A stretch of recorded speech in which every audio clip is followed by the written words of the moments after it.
let's see what we get here. I'm gonna let that car get some distance. All right, let's give it a go. Whoa!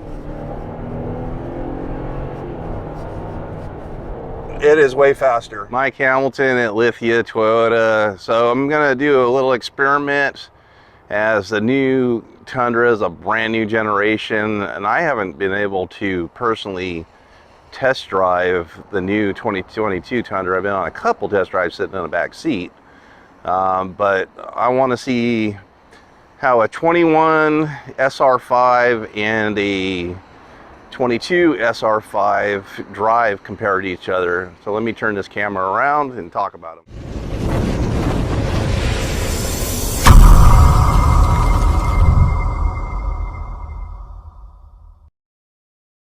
So this is a 2021 SR5 with the TRD off-road package.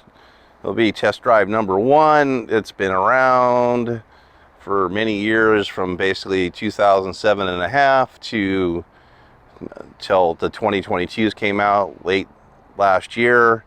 And then we have a brand new SR5 Crew Max with the long bed, or not the long bed, but the 6.5 foot standard bed with TRD off-road.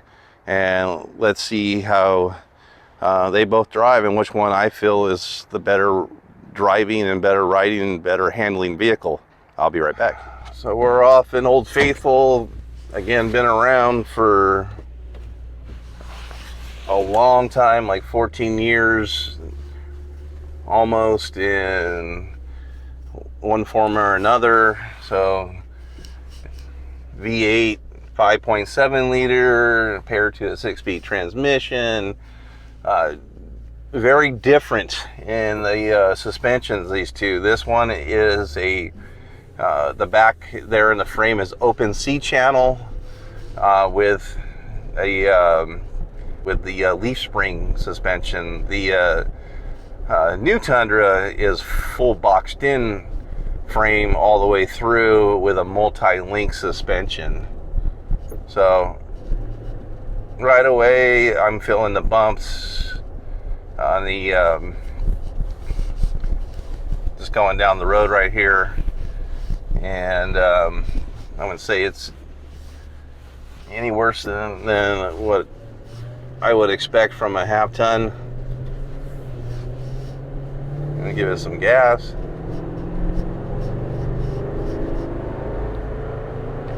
You got that nice exhaust note, again, V8. And I say it's pretty quiet.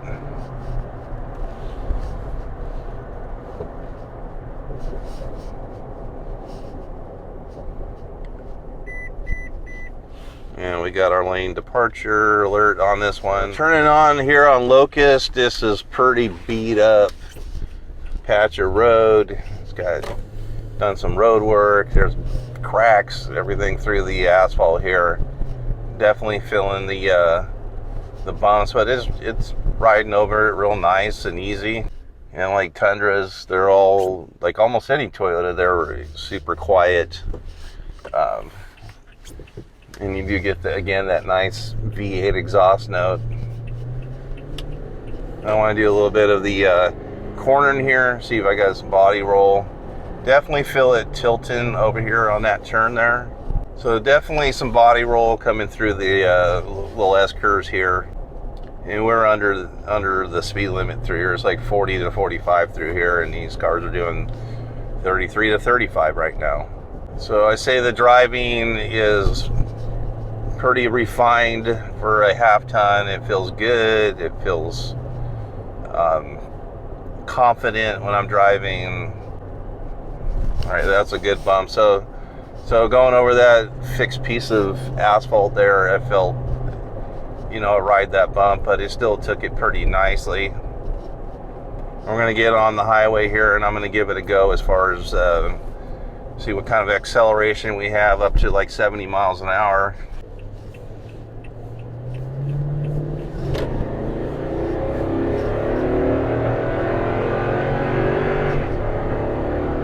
That's 70 right there. So really good. Just took that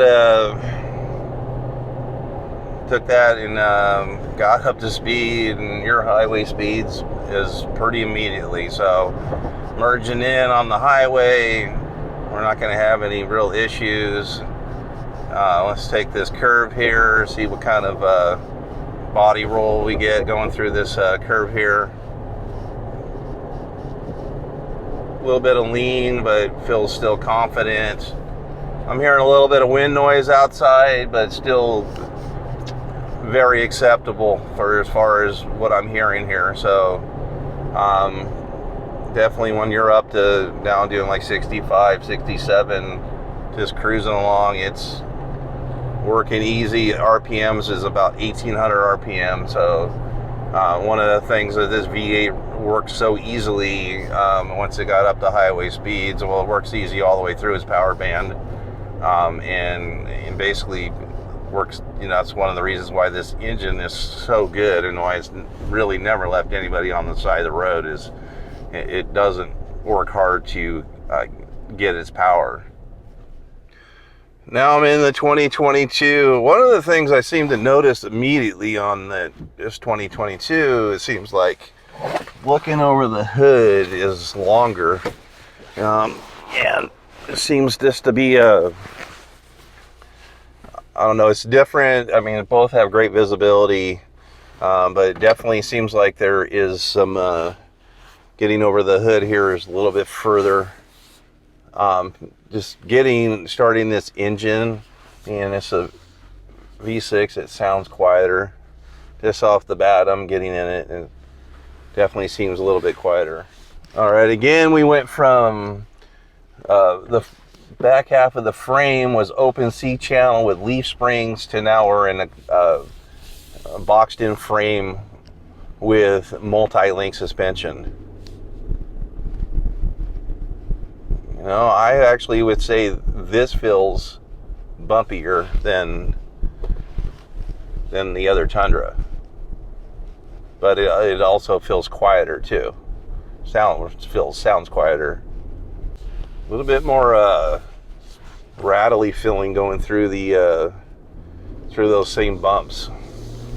Definitely on the lower end, I feel that we have, possibly a little bit more response to the low end part of the throttle when I just put my foot into it just a little bit there.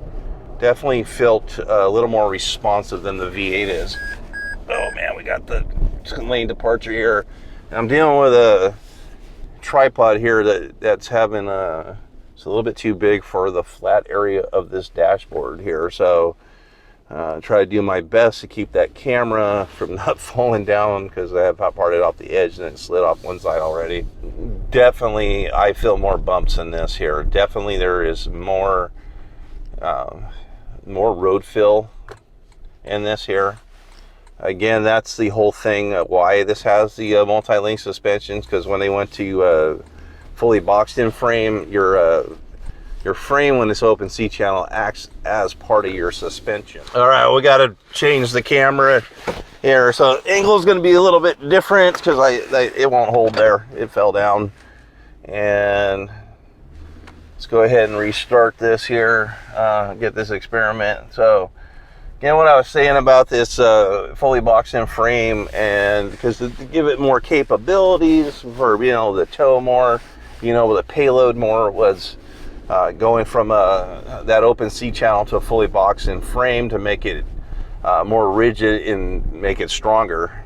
Also using that they're using that composite bed instead of the stamped steel bed, changes the also the flexibility too. So let's go ahead and do this curve here, see how that feels. Little less, I don't know, about the same, maybe a little less body roll. I think it was a little slightly more spongy. As far as now, I actually could drive this at the road limit when I was doing like 33 miles an hour behind those slower moving vehicles on the first test drive. Definitely very confident. I actually think this is a little better as far as its cornering, and so it's not as spongy. It's not the truck's not rolling as much, And that will be true with definitely dealing with the fully boxed-in frame and a stiffer bed now with the composite. It's not going to flex like stamped sheet metal would. And it is quieter. I'm definitely hearing less noise, and that may be just due to installation and the sound deadening materials they probably put in this here. But it is a little bit more bumpy over all this cracked up and pavement and things like that. And definitely I feel a little bit more herky-jerky as it goes over these little bumps. All right, we're going to give it a go. See what its pickup. We got to 70 really quick on this 2021 with the V8. So let's see what we get here. I'm going to let that car get some distance. All right, let's give it a go. Whoa! It is way faster. It flew the camera like, the camera was like inside the little trough that's in the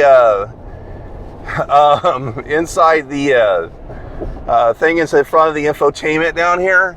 It actually threw it all the way back and down into the inside the where you have your phone in if you had the wireless charging pad. So and also just taking this turn here, it's taking the curves. It is faster. Period. Like that old V8 is not faster than this truck in acceleration. So that thing had immediate response, so much that you saw like my phone flying off the dashboard that was inside a trough. And I hear the wind noise on this. I would say that's close to the same amount of noise as far as the outside air noise, because we're having a storm coming through right now, so there's a little bit of wind.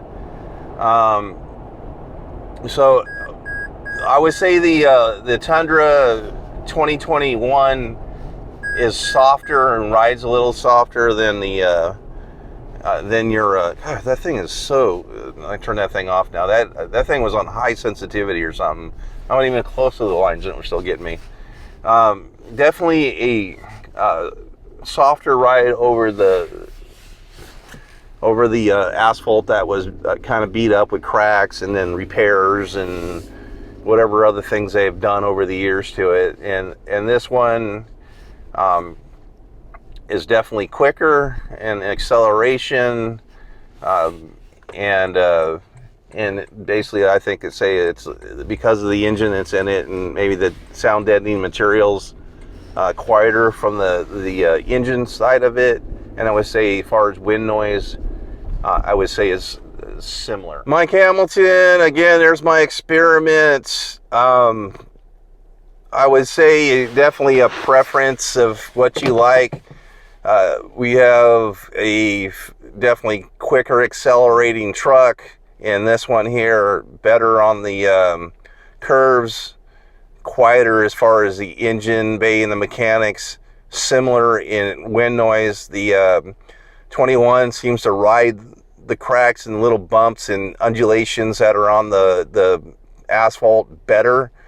It's definitely got that the V8 exhaust note that a lot of people love, that including myself as I drive a V8 truck. Anyways, the right now I'd say it's a matter of preference, but Toyota is trying to get more capabilities. Each time they build a Tundra, their engineers say they're trying to make it better than the last generation, and they were trying to improve a lot of categories, and from what I'm seeing they did. Mostly what interests me is tow capacities, off-road capabilities, and fuel economy. So I'm not against the V6 engine, and that's why it's out. And also there's the EPA law, the CAFE law, where they have to have a certain amount of fuel economy, and it's getting stricter. And if the manufacturers don't meet that, for every 1/10 of 1 gallon over the fuel economy they say you have to have, the manufacturers get fined. And I hear like as few Ferraris that get sold in the United States, they get fined millions upon millions of dollars. And being a gas pig. So anyways, well, thank you for watching. We'll see you next time.